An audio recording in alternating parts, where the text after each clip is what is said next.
राज्यात मराठा ओबीसी आरक्षणाचा मुद्दा धगधगत असतानाच आज नगर तालुक्यात थरारक घटना घडली।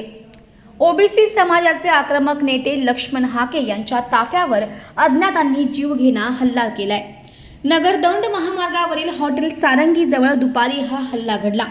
लक्ष्मण हाके यांच्या 2 गाड्यांवर हल्ला करण्यात आलाय। या हल्ल्यातील एका कार्यकर्त्याला गंभीर दुखापत झाली असून उपचार सुरू आहेत।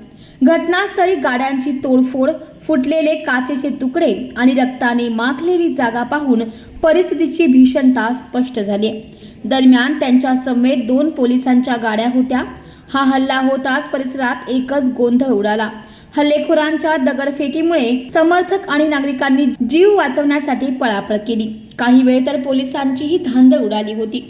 मात्र वेळीच पोलिसांनी हस्तक्षेप करून परिस्थिती नियंत्रणात आणली, अन्यथा हल्लेखोरांनी आणखी मोठा अनर्थ घडवून आणला असता। आज आम्ही दौंड मार्गे नगर बायपास अहिल्यानगर बायपास वरून येत असताना सारंगी हॉटेल समोर 10 ते 12 लोकांनी आमच्या गाडीवरती हल्ला केलेला आहे आणि पोलिसांच्या 2 कॅनवाई गाड्या असताना डिपार्टमेंटची लोक आमच्या बरोबर असताना त्यांनी अजिबात न घाबरता 2-2, 3-3 फुटाचे बांबू आणले आणि आमच्या दोन्ही गाड्यावरती त्यांनी बेछूट हल्ला केलेला आहे। एक 10 सेकंद जरी आम्ही कमी जास्त झालो असतो तर ते आमच्या डोक्यात पडले असते, एवढं मी तुम्हाला निश्चित सांगतो।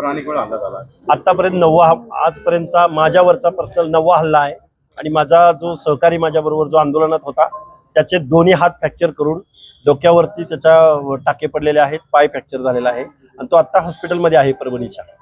हे हल्ले चालू आहेत। महाराष्ट्र शासनाला याची कुठलीही फिकीर नाही। कधी आम्हाला कुठल्याही अधिकृत व्यक्तीचा फोन येत नाही। आमचा गुन्हा काय तर आम्ही ओबीसीचं आरक्षण वाचवा म्हणतोय। आमचा गुन्हा काय तर गावगाड्यातल्या छोट्या छोट्या घटकांचं काय होणार पुढं ते आम्ही संविधानिक मागणी करतोय आणि त्याची शिक्षा आम्हाला काय मिळते तर आमच्यावर दर तासागणिक आम्ही घरातून बाहेर निघालो कुठं हल्ला होईल आणि कुठं काय होईल हे सांगता येत नाही।